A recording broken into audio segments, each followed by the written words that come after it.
नमस्कार देश बंधु आपणकर प्रकृतिर अनन्य दान जहाँकि पांचटी देवांशी द्रव्य जहाँ आमर सनातन हिंदू धर्मर प्रत्येक पूजा पर्व लगी था कौन ना गुआ पान नड़िया हलदी एवं कौड़ी ये सबुड़िक होती अत्यंत अत्यंत महत्वपूर्ण द्रव्य जहाँ आम जीवन में अनेक किसी परिवर्तन कर पारती सेमती गोटे छोटिया टिप्स टी आज रही आपण मैंने आपण पांचटी स्वतंत्र मास रही आषाढ़ कार्तिक आपणकर मार्गशीर माघ एवं बैशाख ये पांचटी मासर कौन मासर शुक्ल पक्ष द्वादशी तिथि किंबा शुक्ल पक्ष बुधवार दिन आपण ये पांचटी द्रव्य को जोगाड़ करंतु घर ठाकुर घरे गोटे हलदिया कपड़ा उपर रखंतु से माँ लक्ष्मी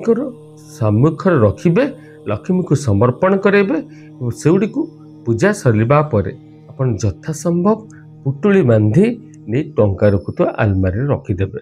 व्यवसायी माने निज टंका रखुता कैश बॉक्स रखिबे किंबा आपनकर घरर जोठी आमे देखुचे लागुचे कि आमे फाइनेंशियली से जगह आमे सब रखुचे पैसा से जगह रखिदेवे निश्चय देखिबा आपन भीतर परिवर्तन आसी जिवो। जय जगन्नाथ।